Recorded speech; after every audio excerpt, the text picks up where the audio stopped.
It is an Almanac tradition that goes back more than 2 decades. On the final Friday of the legislative session, we convince top leaders to drop what they are doing and join us on the Almanac couch, and we've done it again. Tom Bach is the DFL Senate Majority Leader. David Hann is the Republican Senate Minority Leader. Kurt Dowd is the Republican Speaker of the House. Paul Thiessen is the House DFL Minority Leader. Welcome, one and all. Mr. Speaker, the governor's spokesman is describing this as an offer and that the governor is reviewing and that nothing is finalized yet. How would you characterize what you've come up with? Well, I think what we're saying is we're about as close as you possibly could be to having a final agreement on the budget. So we've been working for days to get to this point, and we finally got to the point where we had to make some real movement and wrap this thing up in order to get done on time. And I think it was important enough to us, and I think to the senators as well, that we finish our work on time, and I think Minnesotans expect that. So I think this gives us an opportunity to do that. What's in the deal, Leader Bach? Well, I'd love to tell you, but the truth is we have, in principle, I think, made an agreement on all the budget target numbers, but we really, until we actually can review the spreadsheet that actually has the numbers on it, we're a little reluctant to talk about the numbers. But we are pretty confident that the numbers, if the calculators work the same at the governor's residence as they work at the Capitol later tonight, I think there's an agreement. Our plan right now is to meet with the conference committee chairs once we leave the set tonight, give them really kind of their marching orders as to how much money they have to spend and try to give them a timeline on when they have to be finished. I want to get the minority leaders in here, but Speaker Dowd, no tax bill, transportation funding bill in this package? Well, we're still working on that. We've spent the majority of our time talking about the spending bills that make up the state's budget, and we do have some time left, and we'll continue working on that. If we don't get to it this year, we certainly will do it next session. Well, Representative Thiessen, we thought this was going to be a transportation session because the money's there. Everyone agrees on the need for transportation funding, but you might have missed the chance. Why would you want to go on next session and try to get something done in an election year? Is that possible? No, I don't know if it's possible. I think you hit one of the nails on the head here, though. This was supposed to be the transportation session, and we've said from the beginning, we'll roll up our sleeves to figure something out. And from the beginning, that if we don't come up with a transportation plan that Minnesotans wants this session, that's certainly a big failure of the session. So I don't know how you go back in an election year when it was too hard politically to do this year and actually get something passed. So that concerns me, and I think it is really important to note that the governor has not signed off on this deal. So we actually may yet see a transportation bill come back, and to leave $1 billion on the bottom line when you are not freezing college tuitions and when you're not doing a bunch of stuff, I think that's problematic. Senator Hann? Well, I think we'd like to see a transportation bill. They're saying that they're going to continue to work on it, so we'll see what happens. I don't think it's out of the realm of possibility to do something next year if that's what it comes to. I think a lot of people expected that we could get something done, and I'm still hoping that we can. But if not, I think there is time next year for us to take a look at this. Is this a Minnesota miracle session type of deal where you meet, you don't come up with a tax bill? And I think in '71 they met through the summer and had a special session in October, I think it was, to pass a tax bill. Is that something that could happen, working on transportation and taxes over the interim? We certainly could. It may be a little difficult with the condition of the Capitol under construction. Obviously, they're going to start moving our desks out of the House chamber. I think they're scheduled to do that the day after session adjourns. So it may be a little difficult, but we're open to that. If we can't get that accomplished yet this session, during regular session, we're certainly open to that, and if not, we can do it next session. What do you think, Senator? Well, we intentionally left enough money on the bottom line unspent so that we can find an agreement on a transportation and tax bill. We'll have the resources to be able to do it, but our focus really was on the 8 appropriation bills that make up the state budget. Those are the must-pass bills that have to be enacted into law before July 1st. So that's really where we focused all our effort. All of us want a transportation bill, but we have differences about how to pay for it. It's always fun to cut taxes. That's a pretty easy vote, so that's a pretty easy bill to do. But we just have so we have identified the need, but have some differences on how to pay for it.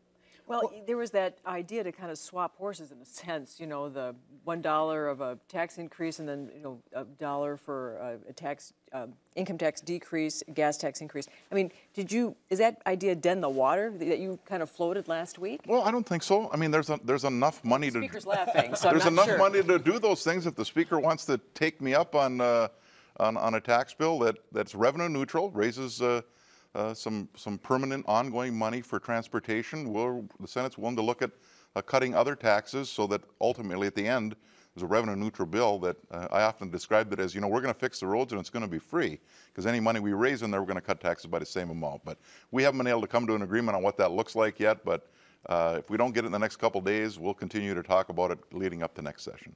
What happened to the governor's pre-K, universal pre-K? Well, we have not directed the conferees on exactly how to spend that money. The target will come in slightly north, I think, of where the Senate target was, but south somewhat of where the governor's number was. It probably is not likely that there's going to be money in to do a universal pre-K of any kind, but hopefully there will be some money to do some scholarships and those sorts of early learning things. HHS Minnesota Care. Current law? Study, is that what I heard? Yeah, you know, obviously this was an issue for our caucus. We know that the funding source for Minnesota Care is going away. So what other states have done that had a basic health plan was to transition them into the same program as like our state exchange, like MNsure. And that's what every other state has done. We're the only one that still has that program. It's going to stay the way it is. We're making some slight changes to it, and then we'll study a transition for those folks because the long term is not certain for those folks that are in Minnesota Care. How comfortable are you, as a person in the minority leader in the House, with what you're hearing when it comes to the Health and Human Services bill and some other issues?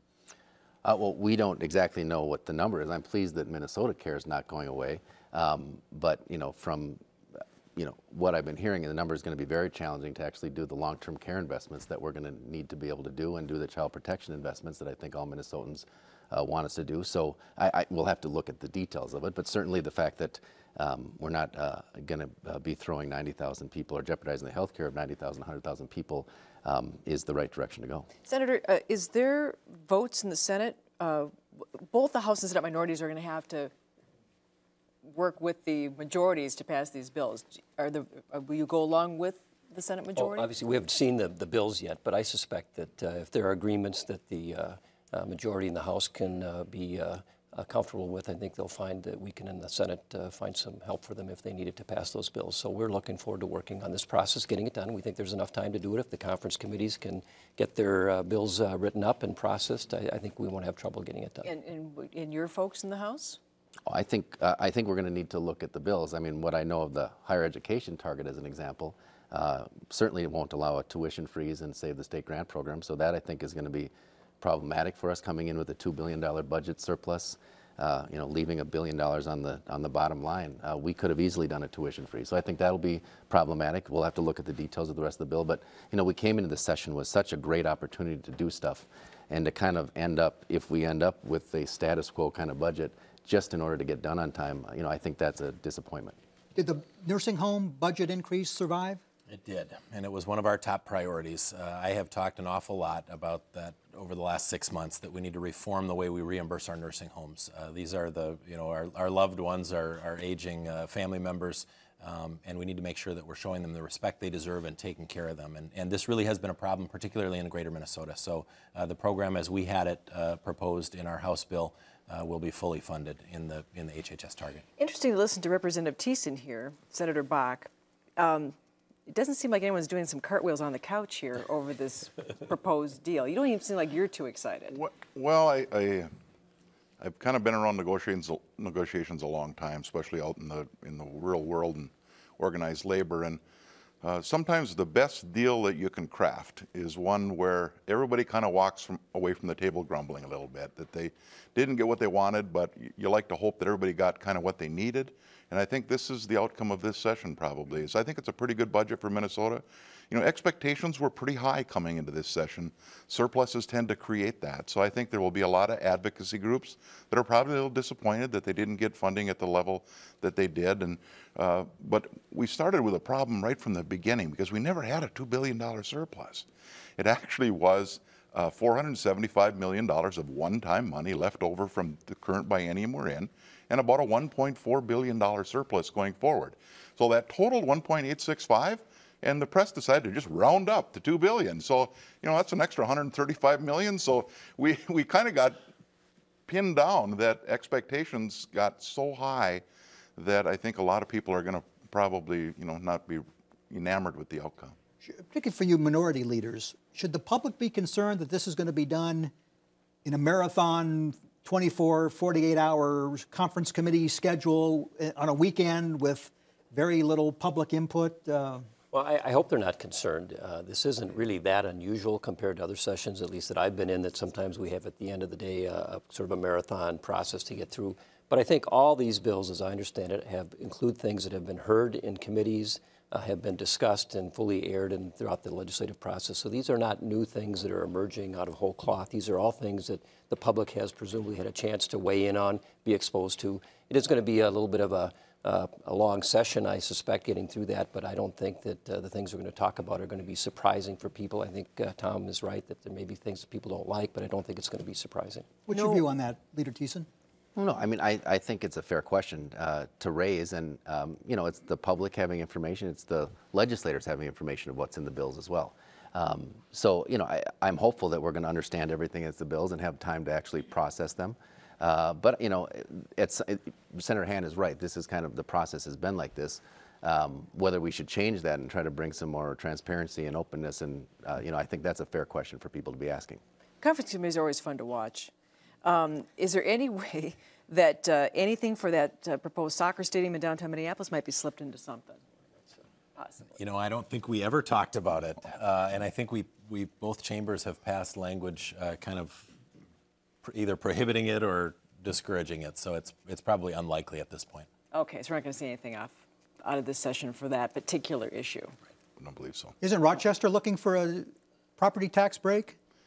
If it was contained in a tax bill, right now there's not a tax bill going to be considered. Well, can't individual provisions be peeled off and go through the process this late, or is that not? Well, there are what we call germaneness rules. It would be very difficult under our rules to put something into one of the budget bills that wasn't germane to the budget bill. So tax provisions, there really isn't a path for them to be included. You just said right now there won't be a tax bill. Now, wasn't that one of your must-haves?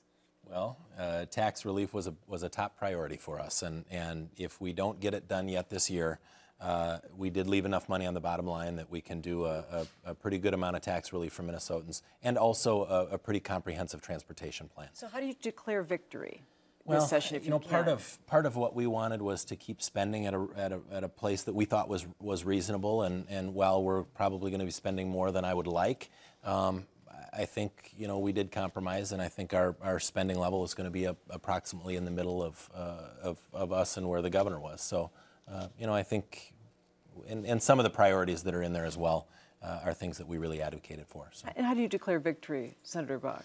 Well, I promised people at the very, very start of the session that the last time the legislature was lined up like this, with a Republican House, a Democratic Senate, and a Democratic governor, was 1985. Rudy Perpich was the governor.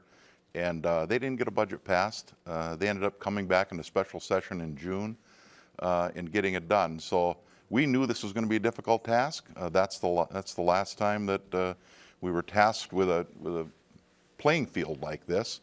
So I think the fact that we got it done, and it appears like we're going to get it done on time, is a success. And you know, I'll say it again: not everybody's going to be enamored with the outcome, but it's a good budget, and it's going to provide for the needs. I think it addresses the priorities that we all share with Minnesotans. What was the atmosphere, the dynamics of the session this year with all of the construction, and you didn't have the daily rotunda rallies, and you didn't have a lot of the groups that used to come to the Capitol and get their unmet needs and so forth?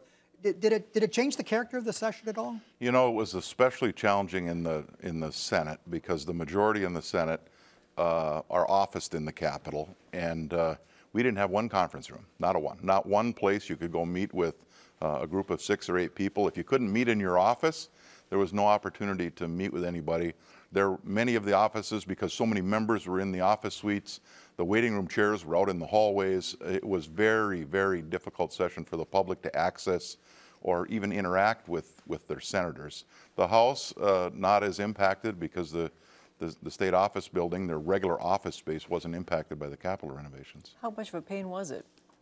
Well, I think it did change the tone a little bit. You know, I think it was a little bit more subdued as we went through the process, you know, which I suppose has its good sides and bad sides, right? You know, the Senate may have been in a different place. I think for as far as the House went, it was largely business as usual, it felt like to me. And What'll be really interesting is to see how next session is. well, can you meet in the new Senate office building that you like so much? Well, our plan right now is to meet in our House chamber. That's been the plan all along, and in fact, all of the bidding and all of the plans for the construction of the Capitol took that into account. So our plan is to be in the chamber in the House. Where will the Senate meet? The Senate will, all the senators will be officed in the new building. We'll have a temporary chamber in the new building. The design of the building is such that there is room. If the House would like to join us, there's room for a temporary chamber for the House in the new building. I would ask them to consider it. It's the cheapest alternative. The building was designed that way. It will save some money on the construction and the Capitol renovation. So I still would like the Speaker to consider it. Just to be clear, you will say to our audience that you will end session on time Monday. Yes. Barring something unforeseen, it'll happen. Okay, no special session. Thanks, fellas. Good luck on Monday. Thanks. Thank you. Thank you. Thanks.